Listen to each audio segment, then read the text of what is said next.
Here with us today, my partner Barry Ritholtz and Vanguard's chief economist, Mr. Joe Davis. Barry and Joe, come on out. Hey everybody, how's it going? All right. How you doing, Joe? I am doing fine. This is better than Philly. Have you been to events like this before? Yeah, but not on the beach. Not on the beach. Yeah. So I'm going to skip your bio and Please. CV. If Please you do. don't know who Joe Davis is, he's chief economist at the Vanguard Group. He's been there for more than a few years. Yeah. His new book just came out. All the proceeds are being donated to charity and hit the bestseller list. What's the title of the book? Coming into view. Coming into view. So there's so many different ways we could go with Joe in terms of a conversation because he's more than an economist. He's somebody that looks at the factors that drive markets, that drive economies, focusing on innovation. And if there's never been a better time to be looking at innovation, this is it. So before we get into the fun technology parts, let's just have you put on your chief economist at Vanguard hat and start with the state of the economy. Friday we had a really punk labor report, 22,000, seems borderline recessionary. There's been a number of softening labor reports. At the same time, inflation seems to be ticking up. What are your thoughts on the state of the overall economy? How well are we doing? Where do we go from here? Well, I think we're at stall speed in the labor market, Barry. Again, if you recall, just a few months ago, we were somewhat surprised that the economy was having more resilience and momentum than what we were anticipating, because we were anticipating this uncertainty tax, the tariffs, significant uncertainty for businesses, and we were expecting the labor market to actually stall. And we actually have amazing indicators because we're a 401k provider. So when we know, we probably have a larger data set than the Bureau of Labor Statistics, which is actually advantageous now. And we saw a slowdown in hiring for some time. What are those indicators below the non-farm payroll well, level? we have, and we'll disclose them to the public, but as a 401k provider with auto enroll, you know whether or not people are being hired because they have new workers. And it's a pretty remarkable sample, right? Because we don't have one Starbucks, we have all Starbucks because if you manage their 401k plan. And so it's just another way to look at. But bottom line is we're at stall speed. And it's now corroborating with the weakness that we've seen. But we were head scratching a few months ago. Now we're not head scratching. So it took a while for the impact of these policy changes to be Yeah. felt. You haven't used the R word recently, the recession word, but Wall Street generally has been wrongly expecting a recession. Stocks and bonds down double digits in 2022. Yep. Where's my recession? 23, no recession. Market did great. 24. And it seems like people almost forgot about, all right, I guess we're going to stop predicting recession. And suddenly, the economy seems to be slowing. Where is Vanguard in the odds of a recession, Q4 2025 or the first half of 26? Well, they're still pretty low. I mean, you mentioned 2022, and that was a tough time too, because many, including ourselves, were worried about a recession. But that's where you have to look at, not only where is demand in businesses and consumers, but what's so-called the supply. Like, what's the labor supply doing? Are we getting a lift of new entrants or a lack therein? Because that can really distort things. And that's where we're at now. We're in a bizarro world, probably for the next 6 or 12 months. We've had a material slowdown in immigration, which is not a surprise, but you got to calibrate that. So, I mean, expectations are we're going to be flat here from a job growth perspective. So it's going to generate, we could still have another negative payroll report or two, yet not have recession. And typically those two are associated one and the same. But because you have a break even that's very close to zero, it would be a surprise to us if we had a recession. Now, what you would look at, why we think it's more of a stall speed and not a genuine recession, and the Federal Reserve will talk about this, will be that you're not seeing the firings go up. You're seeing just more of a stalling in hiring. And you're still seeing decent wage growth. Now, they could change, but this is consistent with our thesis for some time that we were going to see a labor market crack from the uncertainty we saw 6 months ago. and then that would bring the Fed, the Reserve, into some easing, and that's now what the bond market, I think, is expecting. I've seen some data suggesting 2025 will be the first year ever to see a decrease in U.S. population. Yeah. How does that fit into the labor market, and is that hiding weakness? Are people still feeling, I couldn't find people during the pandemic and I gotta hold on to good people as long as I can? Well, again, I think there's two things. One is there's been a clear cooling in the labor market. I mean, I want to be clear. Even though the break-even rate is lower, you ask the average 25-year-old, it's not as rosy as it was 3 years ago. And you see 10% unemployment Sure. for 25-year-olds? You see it in the data.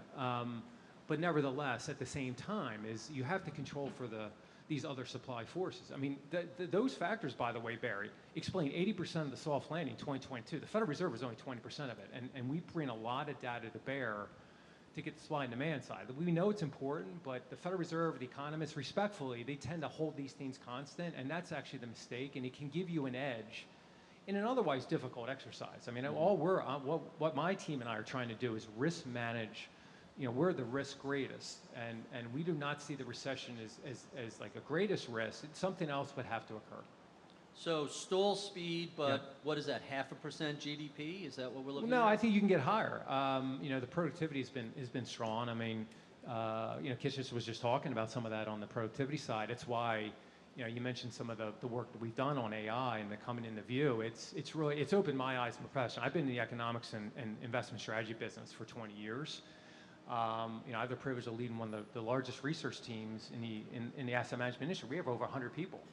And we spent 3 years looking at AI, looking at these other forces, including demographics, and it's really opened our eyes to what the outlook is, not just for the next 6 months, Barry, which tends to have a lot of focus, but for the next 3 to 5 years. And the conclusion we came to last year, which is why we felt compelled to write the book, is just there's an 85% probability that over the next 3 to 5 years that most consensus surveys are wrong. Like 85% probability. So you can think about to the upside. You think there's more upside than people realize? I can tell you the consensus, the Federal Reserve forecast. We have very difficult time generating it. So it is tilted towards the upside. We're either going to get 1% of growth or 3%. I wish it was clear one or the other. I think it would make talking about this on stage easier. Mm-hmm. But there's ways that you can navigate this future. Dependent upon, like, you don't have to pick sides, but I can tell you it's been eye-opening to us. We are not going to get the sort of view. It's 90% of the economists, which, if you had asked me 6 months ago, I was in this survey. 3 years, 5 years out, what's growth or inflation? I would say 2%, 2%. 90% of economist strategists say the same thing. It's reasonable, but it's only when we bring data-driven framework to bear, and we spent 3 years doing this. It's opened our eyes to where the risks are, and AI's on one side, and the demographics and our debt levels, given that the aging of society and Social Security, Medicare, is on the other, which is why this tug of war, you cannot generate the Federal Reserve forecast. It's very difficult to generate. So before we get into the details of the upside of AI, I just want to touch a couple of bullet points that's making this such a challenging environment to see through. How much of this is policy issues? And I don't want to talk partisan politics, just objectively, what has been the impact of tariffs? Are they really a tax on the consumer? What's been the impact of DOGE and government layoffs?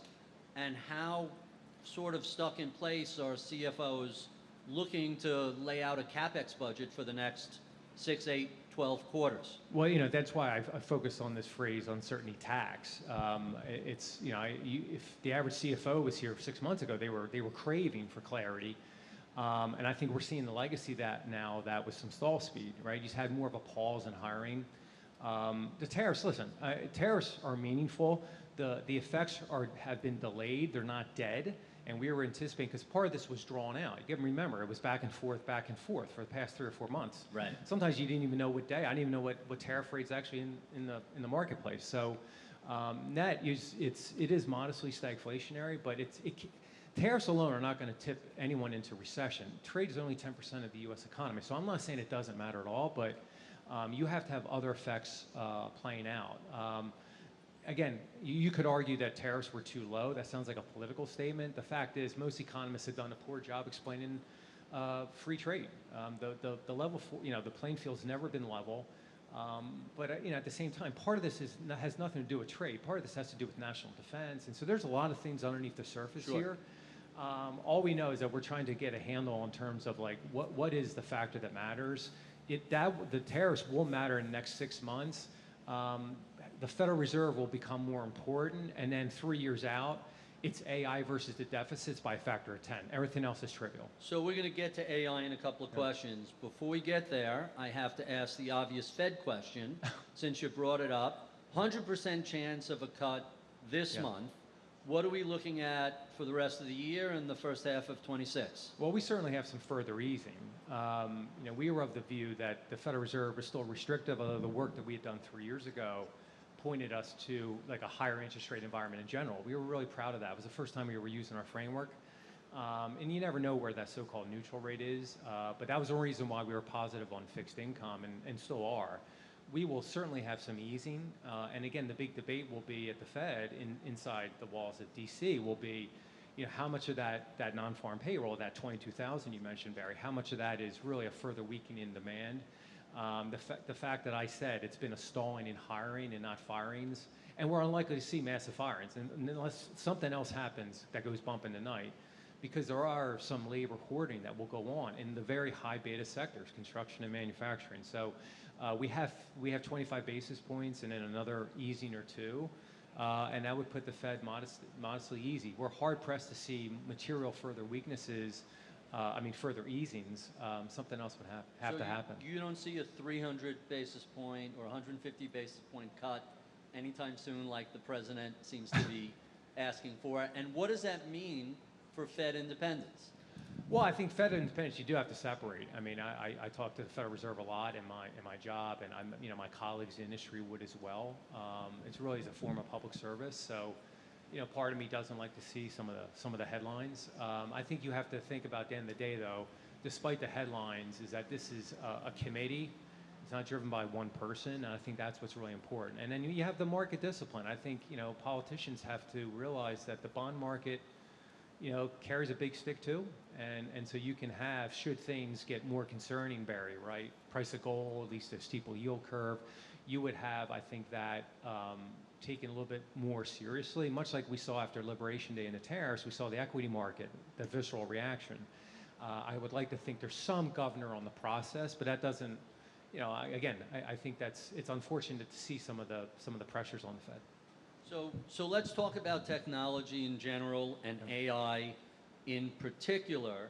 I recall you and I had a Masters in Business conversation right before the pandemic. And you were talking about the impact of AI looking out and how significant it could be, not just in terms of AI, but that we go through these different eras of either more innovation and more ideas and entrepreneurship and less.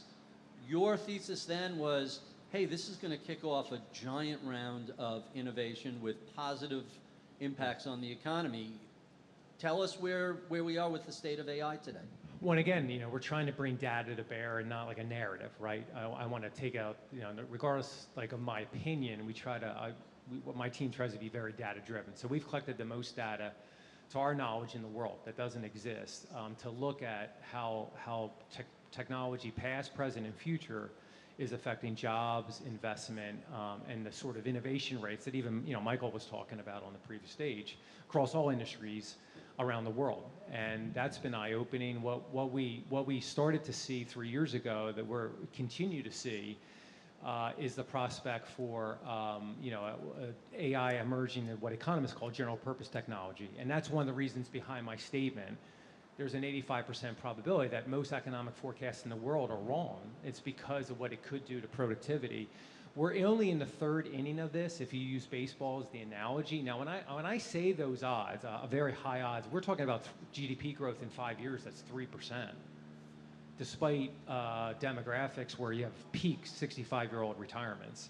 So AI would come at the right time, and I'm not some techno-optimist. We're projecting 20% automation rates and job declines across 20% of occupations.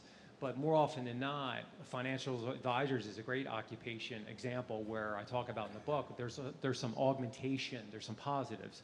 think of the personal computer, Barry. So it's a positive diagnosis, but we're still early enough that AI has got to continue to develop its capabilities. So if ChatGPT, if you use that as shorthand, if that plateaus at today's pace, and let's say it doesn't further increase, then other dynamics take its place.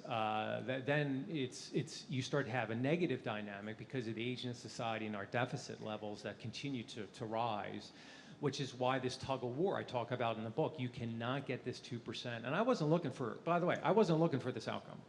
You know, we've been in that center camp, but it's generally tilts positive. Now, when I go to Silicon Valley, I get two reactions to this forecast. When I go to Boston and MIT and Harvard, they'll say they're very skeptical on AI generally, the best leading minds. They're saying, why is this transformational ability as high as you have? We have like 60% odds of this scenario. Of course, when I go to Silicon Valley, they're like, why isn't it 100%? But I said, listen, we're trying to be data driven. It's got to continue to advance. If it does not advance, and there are examples in the past, when we go back 150 years, we have that much data. That some technologies stall and they don't change work as much as we had hoped. And so we're cautiously optimistic on that front. And we will know which scenario plays out in the next 3 to 5 years, which has material implications for the financial markets, by the way. So everybody focuses on the Magnificent Seven. Yeah. Let's talk about the Magnificent 493, the rest of the S&P 500 or the rest of the Vanguard total market. You think back to the dot-coms and what took place in the 1990s, and there were companies defined as internet companies and then everybody else. Fast forward 25 years, we're all an internet company. We all work on Slack or Teams. We all have websites, email. Is that the expectation for productivity growth due to AI in the rest of the investable universe? Well, and that was the interesting thing of our research and our conclusion is that we're getting this bimodal outcome. One is AI disappoints, and then the more likely is AI wins. I'll call it wins. So less metaverse, more internet. Yeah, and so, but then the key is because the consensus is not going to happen, which is the status quo world, which is where the U.S. exceptionalism and the growth stocks generally have been going very well. So then the question is, are there investment strategies that do well in both scenarios? And that's interesting because then you don't have to pick a side. I don't have to pick the upside or the downside. What I was shocked to find, I certainly didn't know this, is that, and technology cycles generally show this, is that if technology advances, there's two phases to it. And so in the first phase, obviously the tech stocks, whatever the technology of that day is, whether it's electricity or the transistor or the personal computer or internet, those stocks actually do really well. It's the production of the technology. What I was shocked to find is that if this technology is so transformative in the back half in the next 5 or 7 years, the value premium, so those stocks that are not associated with producing the technology but they consume it, outperform the technology field by a factor of 500 to 600 basis points per year. So it's giant. It's giant, and there's a huge rotation. I didn't know this. Now again, you have to understand, if this technology, let's call it AI, if it's transformational as we think, then it's making financial advisors, just like Michael was talking about, way more productive. It's making the Vanguards and asset managers and banks more productive. It's making a hospital more productive. Let's talk about healthcare because of so it's a huge opportunity. Now again, if you think AI is overrated, it's easy. Underweight the Mag 7. I'm not picking on technology. It's just the thing's a bubble, and that's easy. You're being defensive. Where our framework is saying, no, the more bullish you are on AI, the more you underweight technology in your portfolio.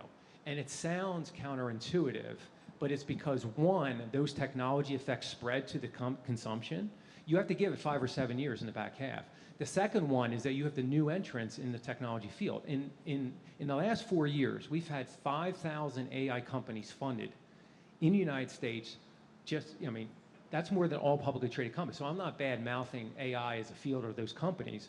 The ROIs of the incumbents start to get crushed. There's some winners, and I'm not smart enough to figure which one will be the winners, Barry. But as a portfolio, if you're smart and looking out for your clients for the next 5 or 7 years, half of the value premium in the Fama French sample, the past 100 years, half of it comes during general purpose technology when it spreads. And no one's talking about it. No one's talking about it. through the rest of the Yes, business environment. but it's not, you know, it's the second half of the phase. It's happened before. I mean, now we know with hindsight, if it was computer and the internet, stuff like Amazon online retailing, they were using software and the internet in the back half. It's doing electricity. It's Ford Motor Company and GM. They're not creating electricity, but electricity powers the assembly line, which led to huge productivity. So I'm just giving examples and anecdotes, but I don't know which fields. Our indicators that we look at from idea generation look at things like healthcare and those fields, but I don't know which companies they are. Probably some active manager could find them, but it's interesting how you can think about technology in the second half that's diversified away from the Mag 7. By the way, it's the same thing for investing outside the U.S. because our probability show there's an 84% probability of value outperforming growth over the next 7 years, which is the same probability of non-U.S. outperforming the U.S. because it's all tied to technology. It has less to do with valuation, and we don't even have to argue if there's a bubble or not. You don't have to make that argument. All you have to do is look at how technology has affected investment cycles when these revolutionary or transformative technologies emerge, and it's pretty eye-opening. So the automobile, the computer, electricity, Yep. the internet, and now AI, there has been a lot of investor pushback or maybe just disappointment in value as a factor. We're 15 years on now. So what is it going to be, what is it going to take to get the average investor who's done so well with technology, be it the NASDAQ 100 or the S&P 500, both driven by big tech firms, how is that transition going to take place amongst the investor class to say, we're going to now embrace value because that's where the upside of AI is? Again, I'm not a financial advisor. I'm not a fiduciary on someone's portfolio like many in the crowd are. I think something I would be offering is running our investment strategy group is to say, start thinking about, and if you've been overweight tech, like congratulations, right? I wish I had been more tech forward for the past 3 or 4 years. I would say, start thinking about playing defense. So if you've been on offense, start playing a little bit of defense. And then if you've been late to it, you can start about the value as being offense. Either way, it's actually a risk management perspective. Again, if you think the Mag 7 have gone too far, and some of the valuations would certainly tell you that, like they need to have earnings growth of 35 to 40% over the next 3 years to justify. During electricity, by the way, they were 25%. So you're talking about pretty heady expectations, but let's say we hit it.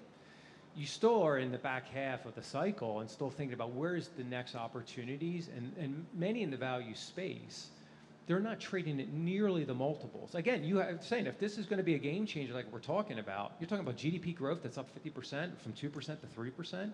You're going to start talking about areas of the market that have lagged for some time. Because we're going, 15 years on. I'm saying is you don't have to make a valuation bubble argument. You can just make, no, this is actually consistent with AI being transformative for your clients, and start thinking about how it's going to be used to increase profitability, new revenue streams, so forth. That's the exciting part that I haven't seen many talk about. So you mentioned valuations. One of the pushback of putting money to work today is the stock market is pricey. Yeah, sure, profits are at or near record highs, but the multiple is very rich. How do you look at the value side of the market? Is it pricey or is it attractive here? Again, I think it's more attractive. I mean, we're projecting, again, with a range, you're projecting over the next 5 years, like on the value side, you get historical returns, yet we have fairly lower returns for the overall market. That's code word for saying the rotation from the technology to value. We're not going to time it. I don't think anyone will be able to. And it's not just a simple mean reversion. I mean, again, I see a lot of mean reversions out there. Sometimes I think it's the most dangerous. It's the most powerful force in finance. Is if something's high, it's going to revert down. Reversion. Still waiting for the steam engine and other belt companies. Japan, it's going to revert. It's right. like it's the most powerful force in finance. It's also the most dangerous. I see it with interest rates, because what mean are we reverting to? Corporate profitability is higher today, and we try to control for it. I don't know if we have it exactly right, Barry, but I keep coming back to a high odds of the exceptionalism ending from the tech side, and it's not like a pessimistic statement. Sure, if you're pessimistic on valuations in the Mag 7, that's easy. You don't need our data-driven framework. What was eye-opening to me is it's true even if you're more bullish on tech. And that gets pretty interesting because now you're saying odds are tilted in your favor on a risk management perspective. And then if you're more pessimistic, you would overweight fixed income just given the real yields, and you're still earning some nice carry. But that would be for those in the crowd that are like, listen, this has gone way too far. It's a little bit like the late 90s. We're not prepared to say it's like that, but some of the charts would say maybe we're not 99, but it starts to feel like 96, 97. The irrational exuberance speech was It's December a 96. little bit. The funny thing is that like the technology isn't. People say, oh, when they hear bubble, like economists speak bubble, I'm hesitant to use that word because that implies everyone's foolish and they're not smart. Like that's why I don't like the phrase. I don't like the word. Because I wouldn't make that argument. I think people are trying to say this is an uncertain technology and how do I deploy capital? But you don't need to make that statement in terms of whether it's irrational or not. All I know is that you have opportunities and that the opportunity set changes over the second half of the investment cycle. So in some of your research in the book and other conversations we've had, you've discussed idea accelerators as a key driver in the economy. Let's look beyond AI, and I just want to run some sectors that I don't think most people think about day to day. Material sciences, oncology, agriculture and plant sciences, genetics, genomics. How significant can any one of these sectors be to the economy over the next decade or Well, so? that's what you're mentioning. What Barry's mentioning is what we were trying to do several years ago is, first of all, it's globalization in retreat, because that implies higher inflation world.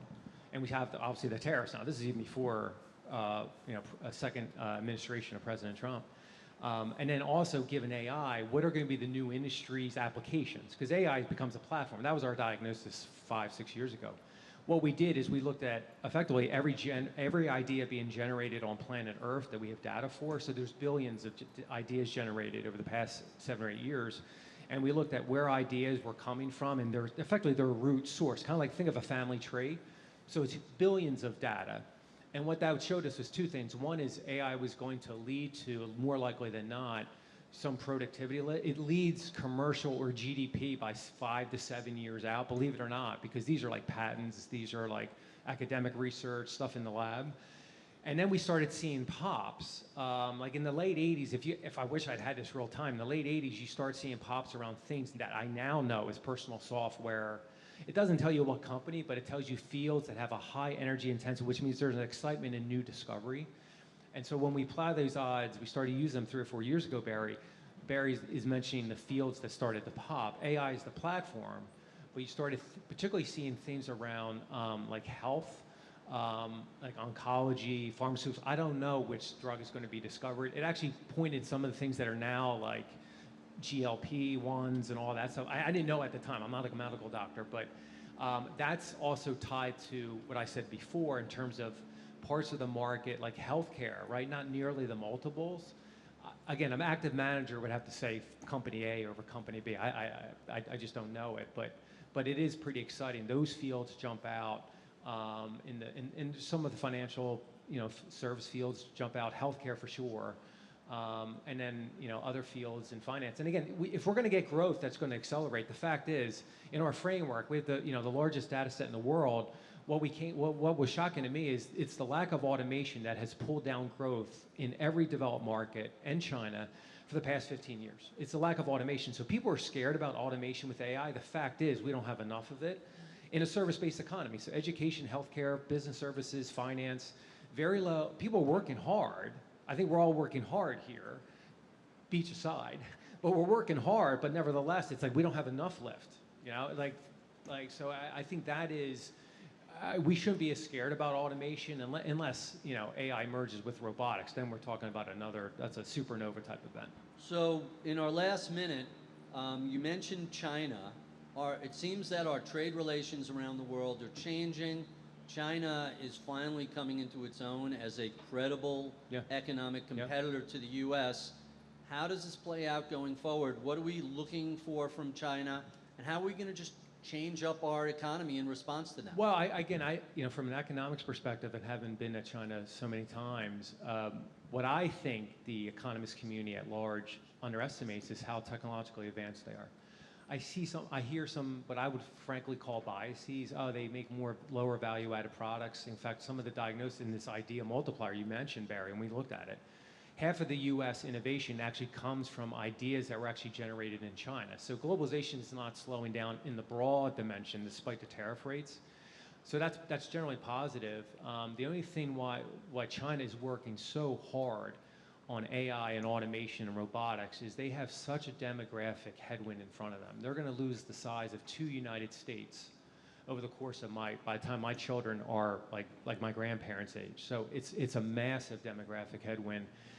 But I think they'll be generally successful in navigating that. This sort of great competition between us and China is not ending anytime soon. But I think we underestimate how technologically advanced they are, which is why we're going to continue to see some of the debates on the tariffs, because underneath the surface is other things that aren't related to tariff rates. Really, really fascinating stuff. Thank you so much. Yeah. Let's hear it for Joe Yeah, Davis, thanks. Chief Economist Thanks. at Vanguard Group.